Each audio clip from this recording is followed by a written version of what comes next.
இந்த தொடரின் ஒவ்வொரு நாளும் நான் அழுது கொண்டே இருந்தேன். மனதளவில் நன்றாக இல்லை. நிறைய பதற்றங்களை எதிர்கொண்டேன். ஒரு போட்டியில் இருந்து நீக்கப்பட்டது சவாலாக இருந்தது. நான் நினைத்ததெல்லாம் ஒன்றே ஒன்றுதான். அது ஒவ்வொரு நாளும் மைதானத்துக்கு வருவது.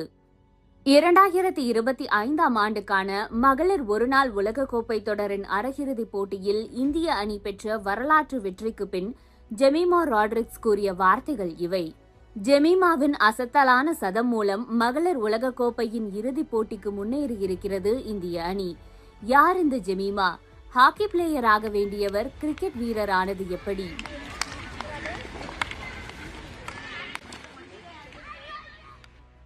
நவி மும்பையில் உள்ள டிஒய் பாட்டீல் மைதானத்தில் வியாழக்கிழமை நடைபெற்ற மகளிர் உலகக்கோப்பை அரையிறுதிப் போட்டியில் இந்தியா மற்றும் ஆஸ்திரேலிய அணிகள் களமிறங்கின. முதலில் பேட் செய்த ஆஸ்திரேலியா 338 ரன்களுக்கு ஆல் அவுட் ஆனது. பின்னர் களமிறங்கிய இந்திய மகளிர் அணி 5 விக்கெட் இழப்பிற்கு 341 ரன்கள் எடுத்து வெற்றி பெற்றது. ஒருநாள் மகளிர் கிரிக்கெட்டில் சேஸ் செய்யப்பட்ட மிகப்பெரிய இலக்கு இதுவாகும். இந்த வெற்றிக்கு முக்கிய காரணம் ஜெமிமா ராட்ரிக்ஸ். மகாராஷ்டிராவின் மும்பையில் செப்டம்பர் 5, 2000ஆம் ஆண்டு பிறந்த ஜெமிமாவின் வாழ்க்கையில் கிரிக்கெட்டின் அத்தியாயம் தொடங்கியது 3 வயதில். அப்போது அவரது தாத்தா ஒருவர் பிளாஸ்டிக் கிரிக்கெட் பேட்டை பரிசளித்திருந்தார். 4 வயதிலேயே சகோதரர்களுடன் சேர்ந்து வீதிகளில் கிரிக்கெட் விளையாடிக் கொண்டிருப்பார் ஜெமிமா. பிபிசியின் நோபால் பாட்காஸ்டில் கடந்த 2021ஆம் ஆண்டு பேசியிருந்த ஜெமிமா, கிரிக்கெட் வீரர் ஆக வேண்டும் என்று சிறு வயதிலேயே தோன்றியது. டீனேஜராக இருக்கும்போது புகைப்படத்தில் இருக்கும் என் முகத்தை மட்டும் வெட்டி எடுத்து இந்திய ஜெர்சியுடன் ஒட்டி வைப்பேன். அதை தினமும் பார்த்து ஊக்கமடைவேன் என்றார். அவரது தந்தை இவன் ரோட்ரிக்ஸும் விளையாட்டுத் துறையில் ஈடுபட்டு இருந்தார். இதனாலோ என்னவோ ஜெமிமாவின் ஆரம்ப காலம் விளையாட்டுகளுடன் பின்னி பிணைந்ததாகவே இருந்தது. ஒருவர் ஒரே நேரத்தில் பல்வேறு விளையாட்டுகளில் சிறந்து விளங்க முடியுமா? ஜெமிமா அதனை செய்து காட்டினார். தனது பள்ளி காலத்தில் பல்வேறு விளையாட்டுகளில் அவர் முத்திரை பதித்தவர். கூடைப்பந்து, கால்பந்து போன்றவற்றில் சிறந்து விளங்கிய அவர் தனது 13 வயதில் அண்டர் 19 கிரிக்கெட்டில் அறிமுகமானார். தேசிய அளவில் ஹாக்கி வீராங்கனையாகவும் விளையாடியிருந்தார். ஆனால் பின்னர் முழு நேரமாக கிரிக்கெட்டை தேர்வு செய்தார். 2017இல் உள்நாட்டு அண்டர் 19 ஒருநாள் போட்டியில் சௌராஷ்டிராவுக்கு எதிராக 202 ரன்கள் விளாசி டபுள் செஞ்சுரி அடித்த இந்தியாவின் 2வது பெண் வீராங்கனையாக மாறினார். அந்த சீசனில் ஜெமிமா 1000 ரன்களுக்கு மேல் எடுத்தார். அது மட்டுமல்லாமல் ஆஃப் ஸ்பின்னராக 19 விக்கெட்டுகளையும் வீழ்த்தினார். கியா சூப்பர் லீக், தி 100, WBBL, WCPL எல்லா லீக்களிலும் களம் இறங்கினார்.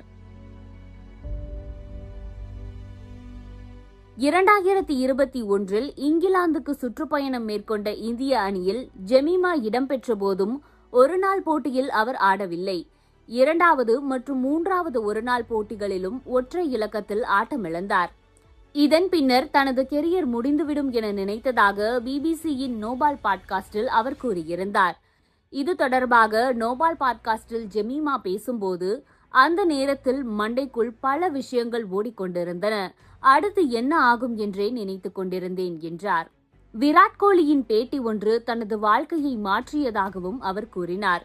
இது தொடர்பாக நோபால் பாட்காஸ்டில் ஜெமிமா பேசிய போது, நான் அனுபவித்த அனைத்தையும் 2014ஆம் ஆண்டு காலகட்டத்தில் விராட் கோலி அனுபவித்தார். அவரது நிலை சற்று கடினமாக இருந்தது. அப்போது தனக்கு பிடிக்கும் என்பதால் கிரிக்கெட் விளையாடியதாகவும் தன்னை நிரூபிக்க விளையாடவில்லை என்றும் கோலி ஒரு பேட்டியில் கூறியிருந்தார். அதன்பின், ஜெமி, உன் மீது யாருக்கும் எதிர்பார்ப்பு இல்லை, எனவே எந்த அழுத்தமும் இன்றி கிரிக்கெட் விளையாடு என்று எனக்கு நானே கூறிக்கொண்டேன் என்றார். நடப்பு உலகக்கோப்பை தொடரிலும் கடினமான சூழல்களை அவர் எதிர்கொண்டார். 2 ஆட்டங்களில் டக் அவுட் ஆகி வெளியேறினார். இங்கிலாந்துக்கு எதிரான ஆட்டத்தில் அணியில் அவர் இடம்பெறவில்லை. ஆனால் இதையெல்லாம் மறக்க செய்திருக்கிறது அவரது ஒற்றை சதம். நேற்றைய ஆட்டத்தில் ஆஸ்திரேலியாவுக்கு எதிரான வெற்றிக்கு பின் பேசிய ஜெமிமா, நான் 5வது இடத்தில்தான் விளையாடுவதாக இருந்தது. களமிறங்குவதற்கு சில நிமிடங்களுக்கு முன்புதான் 3வதாக களமிறங்கப் போவது தெரிந்தது. என்னை பொறுத்தவரை இது என்னை நிரூபிப்பதற்கான வாய்ப்பு இல்லை. இந்திய அணியை வெற்றி பெற செய்ய வேண்டும். இறுதி வரை களத்தில் இருக்க வேண்டும் என்று நினைத்தேன். அதன்படி கடைசி வரை களத்தில் இருந்து இந்திய அணியை இறுதிப் போட்டிக்கு அழைத்துச் சென்றிருக்கிறார் ஜெமீமா. நவம்பர் 2ஆம் தேதி நடைபெறும் இறுதிப் போட்டியில் தென்னாப்பிரிக்காவை இந்திய அணி எதிர்கொள்கிறது. இரு அணிகளுமே இதுவரை மகளிர் ஒருநாள் உலகக்கோப்பையை வென்றது இல்லை என்பதால் புதிய சாம்பியன் யார் என்பதை காண கிரிக்கெட் ரசிகர்கள் ஆவலோடு காத்திருக்கின்றனர். Classic, and for the player of the match, it's one of the great innings in World Cup history. The BCCI president, Mr. Mithun Manas, will present today's Player of the Match award to India's Jemimah Rodrigues. 127 not out of 134 balls as she takes India to the World Cup final. Jemmy, it's the stuff of dreams. I can imagine there's a lot of emotion in you right now. What are your first thoughts? Firstly, I want to thank Jesus because I couldn't do this on my own. I know He carried me through today. I want to thank my mom, my dad, my coach, and every single person who just believed in me throughout this time. It was really hard this last whole month, but it just feels like a dream and it's not sunk in yet. Take your time, Jemmy. We'll get through this.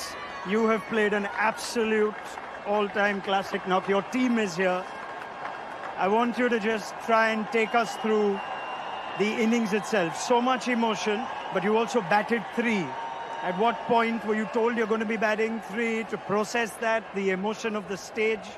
Take us through that. I actually didn't know I was batting at 3. I was still at 5. I was taking a shower and then the discussion was happening, so I just told them, let me know. So just before entering in, I think 5 minutes before entering in, I got to know I'm batting at 3. But I didn't think about me. It was not for me to prove a point. It was just for me to win this match for India because we've always lost in crunch situations and I just wanted to be there till the end to take us through. I saw that in your 100 celebration as well, or rather your non-celebration. You were just focused on getting India over the line? Yeah, today was not about my 50 or my 100. Today was about making India win. I know I got a few chances, but I just feel that God scripted everything and at the right time when you do things with the right intention, He always blesses, and I just felt everything that happened so far was just a setup for this. You make your own luck. I won't talk about the opportunities. Yes, they were there. But take us through the emotion of what you've just said. It is your first World Cup, but it's not been an easy World Cup. In and out of the side, back at number 3 today, a different balance as well. How did you deal with all those emotions and what came out today? Yeah, firstly, last year I was dropped from this World Cup. This year I came in, I thought, okay, I'll try, and I was in good form, let's take it more. But things back to back just kept happening and I couldn't control anything. I had such amazing people around me who believed in me. I've almost cried every day throughout this tour. I was not doing well mentally, going through a lot of anxiety. Then being dropped was another challenge for me. But I think all I had to do was show up and God just took everything, care of everything. You're so brave and you're an inspiration for just speaking about it so openly, Jemmy. Through the innings, though, you keep talking to yourself. You almost motivate yourself. There's a lot of messages to the crowd as well. Just take me through what you keep telling yourself through innings like that. Yeah, I think initially I was just playing. I just keep talking to myself. But towards the end, I was just quoting one scripture from the Bible because I had lost energy. I was very tired. I was drained. But one scripture that says, just stand still and God will fight for you. And that's what I did. I just stood there and He fought for me. Can you, I know it's only been a few minutes, but can you try and put to words what you felt when that winning moment was finally played? I think there was just a lot inside of me left. It was really hard, but I just tried to stay calm till the ball finishes. And at the end, just seeing that India win by 5 wickets, I think I couldn't stop myself. What were you telling the new batters? Because India have also fallen short when they've been ahead in chases. So it was important all that hard work leads to the result. Were you communicating with Amanjot and Richa before that? So when Haridi came, all we spoke about one good partnership. We just stand, runs are coming. But towards the end, actually, if you would have seen, I was not able to. I was trying to push myself. I'm not able to do. I told Dipti keeps speaking to me. Dipti, every ball was speaking to me and encouraging me. Then Richa came, she started lifting me up. So, I am so blessed that I have, when I cannot carry on, my teammates encourage me to carry on, and I can't take credit for anything of this. I know I've done nothing. A word for your home crowd that I'm sure kept you encouraged? Navi Mumbai has always been special for me, and I couldn't ask for anything better. I would like to thank each and every member who chanted, who shouted, who believed, who cheered.